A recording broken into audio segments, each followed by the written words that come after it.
অসমবাসী ৰাইজলৈ মোৰ চেনেলৰ অন্য এটা ভিডিঅ'লৈ আপোনালোক সকলোকে স্বাগতম জনাইছোঁ।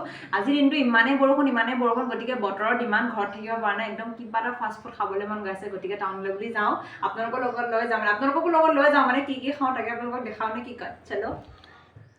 এইয়া কথামতে কাম বাচন্তিখন উলিয়াই লৈ একদম মানুহজনৰ মূৰত হেলমেট, মোৰ আৰু চকুত চশমা পিন্ধি একদম দুয়োজন একদম ঠাণ্ডা বতৰত পালোগৈ ঘুগুনি খাবলৈ। কাৰণ এইখন দোকানত মই কলেজত পঢ়ি থকা দিনৰে পৰা ঘুগুনি খাইছিলোঁ। এতিয়া 2 বছৰমান হয়তো মই যোৱাই নাছিলোঁ এইখন দোকানত। আজি ঘপককৈ মনত পৰিল, কিবা এটা খাব মন গৈছিল, কি খাম বুলি কওঁতে নাই ঘুগুনি আৰু আলু চপ খোৱা যাওক। আৰু বহুত দিনৰ মূৰত খাই ভালো লাগে নহয় জানো। গতিকে টিপটি পলাই ঘুগুনি আৰু আলু চপ খাই ছেকেণ্ড দিছিলোঁ মই চিকেন পোলাও অৰ্ডাৰ। আপুনি যিমান হাজাৰ ৰেষ্টুৰেণ্টত খালেও মানে যোনটো ষ্ট্ৰীট ফুডৰ যোনটো পোলাও হয়, এবাৰ খাই চাবচোন, টেষ্টটো আপুনি বহুত বেলেগ পাব। গম পাওঁ আনহেল্ডি, কিন্তু সদায় নাখাওঁ দেই, সঁচা কথা ক'লোৱে নহয় 2 বছৰমানৰ পিছত মই গৈছিলোঁ খাবলৈ বুলি। তাৰপিছত আৰু কি, নিজে খালেতো নহ'ব, ঘৰলৈ ছাগলী মাংস লৈ লৈছোঁ, যিহেতু বতৰ ডাৱৰীয়া, একদম জালুক মছলা দিম খাবা আৰু ছাগলী মাংস।